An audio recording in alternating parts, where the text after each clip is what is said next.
اگه تو هم خسته شدی از اینکه مدام برنامه بنویسی بهش نتونی عمل کنی، بعد از اون طرف حس بدی پیدا کنی، این ویدیو واسه، چون من میخوام روش برنامه‌ریزی که بهم کمک کرد توی 4 سالی که تو شریف بودم و هستم دووم بیارم و بهت یاد بدم.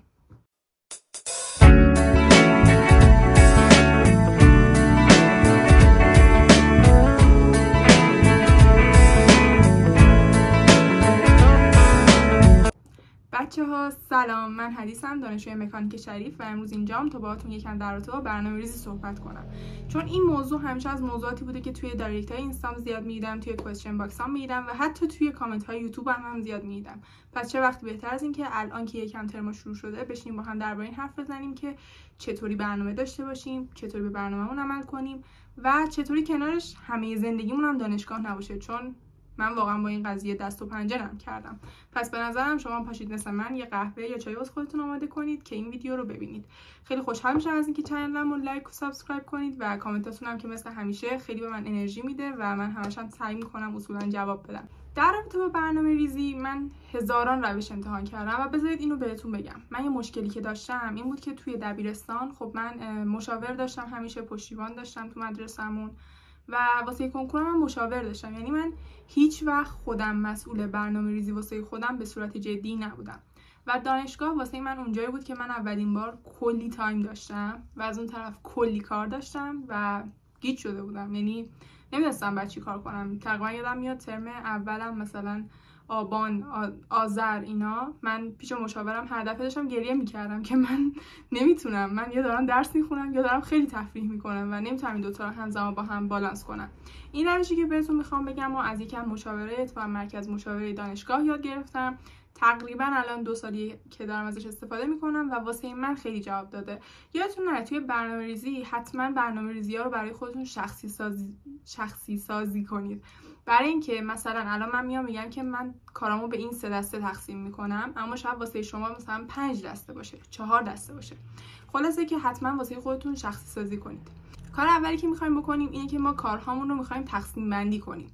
من هر هفته واسه خودم 3 تا باکس کار مشخص میکنم: کارهای درسی، کارهای غیر درسی و تفریحات.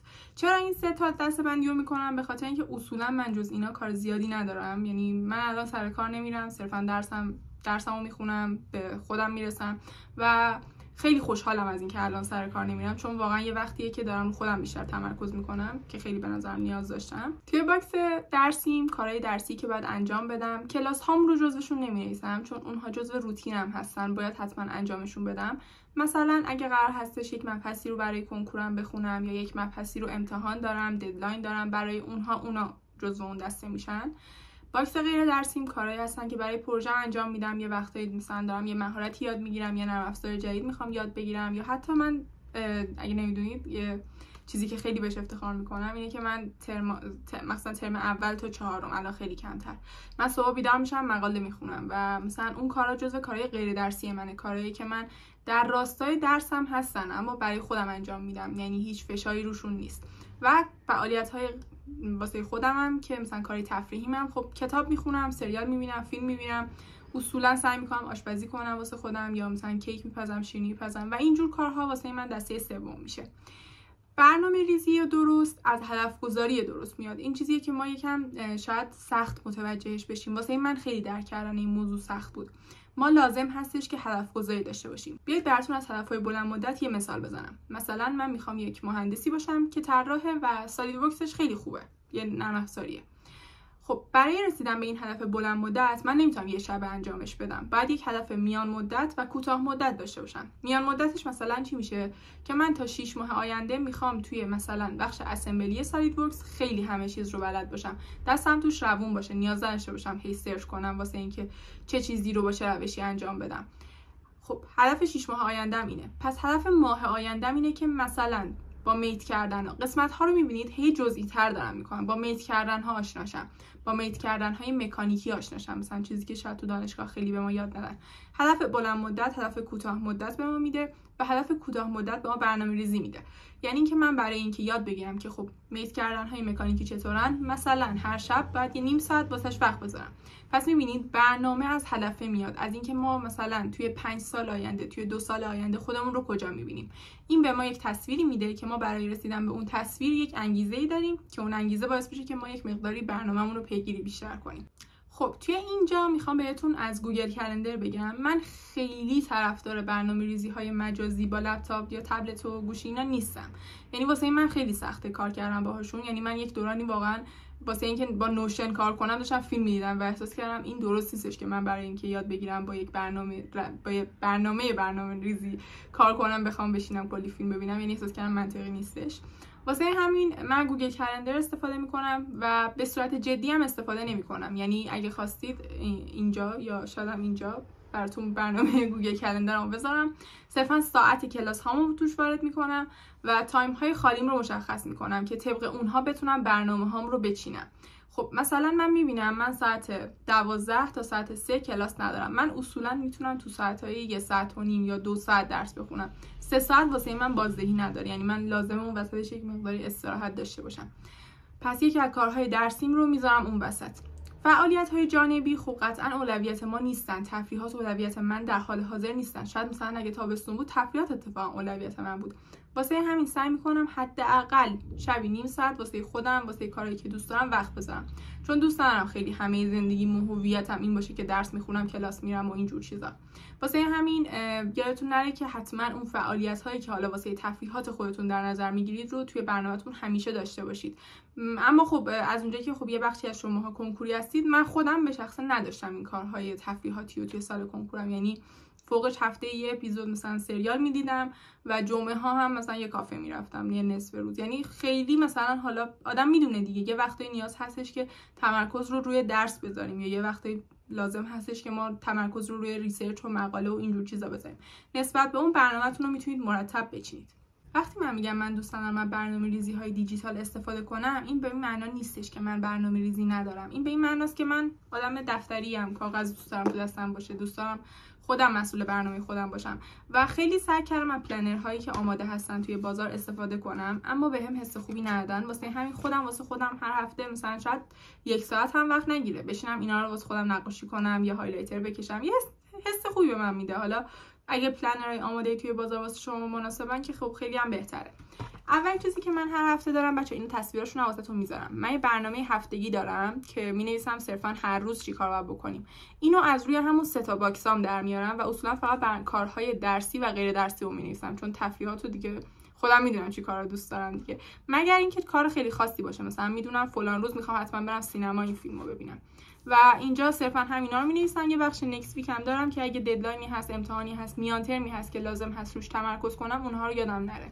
و قسمت هر روزم رو دارم که این هم واسهتون عکسش رو میذارم. توی قسمت هر روزم من یه قسمت تاسکس دارم که خب کارهایی هستش که باید حتما انجام بدم، چون تیک زدن رو دوست دارم، واسهشون قسمت تیک زدن میذارم. یه قسمت برنامه‌ریزی ساعتی دارم به خاطر اینکه دوست دارم بدونم اصولا هر ساعت روز قراره چی کار کنم و اگه ندونم خیلی بهم استرس میده. یه قسمت هزینه دارم. خب منم دانشجوام، سر کار نمیرم، با خانواده‌ام زندگی میکنم، واسه همین به نظرم این خوبه که آدم مدیریت مالی بلد باشه و دارم اتفاقا روش سعی میکنم که خودم رو یک مقداری بیشتر تمرین بدم که هزینه‌ام رو کم کنم.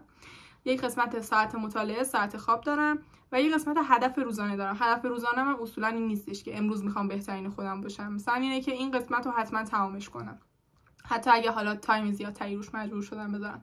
و چیز خاصی نداره، صرفا کارامو مینویسم و اینکه یه دفتر داشته باشم همیشه کارام توش باشه و اینا خیلی بهم حس خوبی میده. واسه همین بهتون پیشنهاد میکنم حتما یه دفتر واسه خودتون داشته باشید.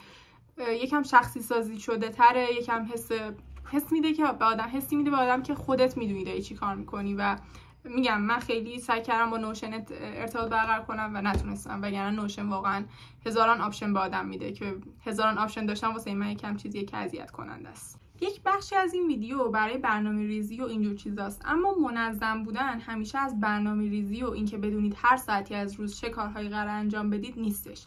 یک بخشیش یک اصطلاح انگلیسی داره، من توی تیک تاک خیلی دیدم، نمیدونم به فارسی چی میشه، مثلا حالت put together بودنه. یعنی که شما همیشه مرتب و آراسته باشید. خب ببینید ما وقتی که مدرسه میریم یک یونیفرم مشخص داریم، اما وقتی که میریم دانشگاه اونو نداریم. این واسه من خیلی چالشه. نمیخوام هر روز صبح بشینم 400 ساعت به این فکر کنم که امروز قراره تو دانشگاه چی بپوشم. واسه همین من سعی میکنم اصولا مثلا چند تا لباس داشته باشم، اینها رو با جایگشت‌های متفاوت بپوشم. یعنی مثلا خیلی هم زمان نمیذارم روی این، اما همین که تقریبا میدونم تو کمدم چی دارم، چی به چی میخوره، اینا باعث میشه که من صبح با اینکه وقتی نذارم شاید که لباس اون روزام آماده کنم، اما آراسته و به عرف جامعه تقریبا بخورم. اینطوری نباشه که قیافم شبیه کسایی باشه که اخواب بلند شدن بیان دانشگاه، که اصلا خوب نیست. یه بخش دیگه که خب من واسه خودم میذارم، من هر شب روتین شب دارم، روتین صبح دارم. مثلا سعی میکنم صبح بیدار شم، واسه خودم یکم بنویسم، یکم واسه خودم وقت بذارم، واسه سلامت روان خودم در اصل وقت بذارم. این کاریه که شاید یکم به نظر من آدم‌ها بهش اهمیت نمیدن، اما واسه من داشتن یه روتین صبح خوب، یه صبحونه خوب خوردن یا شب خوب خوابیدن، این که خوابتو فدای درس نکنی، خیلی واسه من چیزای مهمیه. یعنی شما تا یه جایی میتونید با این پیش برید که خب صبح یه نیم ساعت قبل کلاستون بیدار شید، یه ساعت قبل کلاستون بیدار شید برید دانشگاه. من تقریبا 4 ساعت 5 ساعت قبل از اولین کلاسم همیشه بیدارم، دارم به کارهای خودم میرسم و این وقتی که واسه خودم میذارم رو حس میکنم باعث میشه که یکم به خودم اینطوری نیستم که همش که خب شما الان داری دانشگاه میرید، جز این دستاوردت چیه، و این به من حس خوبی میده.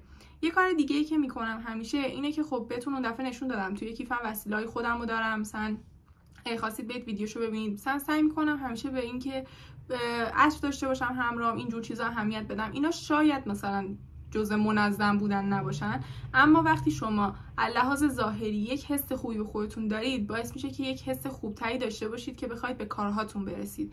من خیلی وقتا اومده بودم مثلا خب موقعی که من کنکوری بودم مثلا هر روز یه مانتو میپوشیدم، مقنعه میذاشتم میرفتم کتابخونه. طبیعیه که آدم وقتایی که مثلا کارش سنگین‌تر رو این چیزا وقت نذاره، اما واسه درس همه چیزتون رو یهو فدا نکنید، چون یهو به خودتون میاد میبینید که شما فقط درس خوندید، هیچ کاری جز این نکردید و واقعا یکی از بزرگترین ترس‌های منه. واسه همین من همیشه این کار رو انجام میدم، واسه خودم یکم تایم میذارم، به خودم میرسم، به ظاهرم میرسم، مثلا روتین مومو انجام میدم و به شما هم پیشنهاد میکنم که این کار رو حتما توی برنامه‌تون داشته باشید. من الان واقعا یکی از کارهایی که دوست دارم انجام بدم اما هیچ جوره وقت ندارم تو برنامه‌ام انجامش بدم اینه که خب ورزش نمیکنم، اما واقعا خوش به حال اونایی که میتونن همزمان هم خوب درس بخونن، هم کنارش به سلامت روان، جسم و فیزیکیشون میرسن. یا مثلا یکی از کارهای خیلی ساده‌ای که من انجام میدم اینه که خب غذای صرف اصولا غذای خیلی سالمی نیستش و غذا بیرون خوردنم خیلی هزینه بره. واسه همین من جمعه ها مثلا یه نصف روز وقت میذارم، میل پرپ میکنم واسه خودم و میل پرپ هم خیلی طول کشید یاد بگیرم که غذای هفته‌ام چی آماده کنم، چون قبلا اینطوری بودم که هر روز غذاش رو آماده میکردم، اما الان صرفا 3 مدل سبزیجات آماده میکنم، یه مدل یا 2 مدل پروتئین، کربوهیدرات هم که اون وسط پیدا میشه. حالا با پروتئینم میخوام سالاد درست میکنم، میخوام با برنج ببرمش، میخوام ساندویچش میکنم. این یکم به من حس اینو میده که همه چیزم فدای درس نشده و شما وقتی برنده میشید که مغزتون رو گول بزنید که ببین تو خیلی درس نمیخونی یا تو کارهای دیگه هم میکنی، و اینطوری وقتیه که شما درس خوندن خسته نمیشید. یعنی شما اگه اینطوری باشید که 8 ساعت درس بخونید اما کنارش این کارا رو داشته باشید، مغزتون خسته نمیشه و اون حالت خستگی ذهنی واسهتون خیلی پیش نمیاد. یک چیز دیگه که احساس کردم خیلی واجبه توی این ویدیو دربارش حرف بزنم و اصلا دلیلی که یوتیوب رو شروع کردم این بودش، اینه که از سلامت روانتون غافل نشید. ببینید دانشگاه‌های خوب اصولا اصلا هر دانشگاهی، من حالا خب خیلی دانشگاه دیگر نمیدونم، دانشگاه ما حداقل از لحاظ روحی خیلی آدمو اذیت میکنه. یعنی یه وقتی آدم فکر میکنه که واقعا نکنه من یک ربات فرض شدم که فقط قراره درس بخونه. واسه همین یادتون نره که اون چیزهایی که شما رو خودتون میکنن رو از دست ندید. حداقل هفته یک نصف روز استراحت داشته باشید. حالا اون نصف روز لازم نیستش این باشه که شما برید حتما بیرون، همین که واسه خودتون 2 ساعت کتاب بخونید کافیه به نظر من. اما از لحاظ روحی حواستون به خودتون باشه. ببینید توی دانشگاه همش ما امتحان داریم، تمرین داریم، ما دائم داریم مقایسه میشیم. اگه بخوایم خودمون رو مقایسه کنیم با اینکه خب الان همه دارن درس میخونن تو نمیخونی، دیگه واقعا از یک جایی به بعد شما نمیتونید ادامه بدید. ببینید من ترمای اول اینطوری بودم که مثلا میشستم میدیدم من یک هفته های کامل کتابخونه بودم، داشتم درس میخوندم. یک هفته های من کتابم هم باز نمیکردم، کلاسم هم نمیرفتم، فقط تفریح، فقط بیرون با بچه‌ها بریم اینور، با بچه‌ها بریم اونور. این درست نیستش. سعی کنید یک روشی پیدا کنید واسه خودتون. الان روشی که تو این ویدیو گفتم روشی که واسه من خیلی جواب داده، که بالانس داشته باشید، تعادل پیدا کنید بین کار کردن، درس خوندن و کارهای دیگه. از تفریحاتتون غافل نشید، همیشه واسه خودتون وقت بگذارید. و یک چیز دیگه هم که به نظر نباید آدم یادش بره اینه که با خانواده‌تون وقت بگذرونید. لازم نیستش حتما مثلا یه کار هیجان انگیز هر هفته بکنید. در حد یه پیاده روی با خانواده‌تون، اینکه مثلا یه خرید میخوام برام باهاشون برید، اینجور چیزا باعث میشه که شما از لحاظ روحی خسته نشید. و چیزی که من توی شریف یاد گرفتم اینه که من وقتایی میتونم خوب درس بخونم، بازدهی خوب دارم که از لحاظ روحی خسته نیستم. ببینید مثلا من خیلی وقت کامنت ها رو که میخونم، آدم ها به من میگن که چقدر خوبه که به برنامه‌ات پایبندی. بچه‌ها من مغزم رو گول میزنم. من 1000 تا کار کنارش میکنم که مغزم فکر کنه داره استراحت میکنه و همش مثلا هویتش نمره و درس نیستش، در حالی که واقعا طرز تفکر من اینه که خب ارزش آکادمی واسه من یکی از ارزش‌هایی که توی لیستام خیلی بالاست. اما سعی میکنم خودم رو گول بزنم، حواسم به خودم باشه، حواسم مثلا به این باشه که خب امروز غذا خوب خوردیم، امروز قراره مثلا برم پیاده برم بعد از ظهر اگه درس بخونم. سعی کنید یکم با خودتون کنار بیایید. ببینید شما بیشتر از نمره و درسید و این چیزیه که من تو سال کنکورم خیلی اذیتم کرد. یعنی مخصوصا اون موقع ها مثلا که آدم از کنکور میاد وارد دانشگاه میشه، همش عادت داره به اینکه 12-13 ساعت روزانه درس بخونه و دانشگاه شاید اینقدر درس خوندن نیاز نداشته باشه. گاهن داره ها، یعنی موقع امتحانا من سخت‌تر از کنکورم دارم درس میخونم. اما اون هویت و اون سلامت روانه رو فدای هیچ چیزی نکنید. یعنی یه وقتایی آدم به گذشته که نگاه میکنه، من واقعا به این فکر میکنم که من واسه این که به اینجا برسم چه چیزهایی رو فدا کردم و آیا ارزشش رو داشت یا نه. به نظر من ارزشش رو داشته. من خب موقعیتی که دارم رو خیلی دوست دارم و قدردانش هستم، اما خب میگم هیچ وقت از خودتون غافل نشید و این به نظرم نکته خیلی مهمی بود که دوست داشتم حتما یک جایی توی ویدیو دربارش حرف بزنم.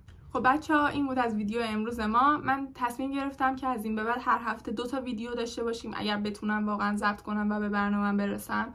دوشنبه ها ویدیوهای چیت چت اینطوری داریم که می‌خوایم در رابطه با مشکلاتی که شما از من می‌پرسید، چیزایی که همیشه توی مسیجام میخونم درباره اینجور چیزا صحبت کنیم. جمعه ها هم ولاگ هفته رو داریم. اگه موضوعی هستش که دوست دارید توی صحبت بعدیمون داشته باشیم توی ویدیو دوشنبه ها، حتما بهم بگید. اگه جایی هست، چیزی هستش که احساس میکنید نیاز هست در رابطه باهاش با هم صحبت کنیم، خیلی خوشحال میشم تو کامنت ها بگید. و اینکه ممنون که چنل رو لایک و سابسکرایب میکنید. من یکی از چیزایی که ناراحتم همیشه میکنه اینه که یک تعداد خیلی زیادی، یعنی فکر کنم از 70% کسایی که ویدیو منو میبینن چنل منو سابسکرایب ندارن. پس ممنون میشم لایک و سابسکرایب کنید و کامنتاتون هم که مثل همیشه میخونم. تا ویدیو بعدی، خدافظ.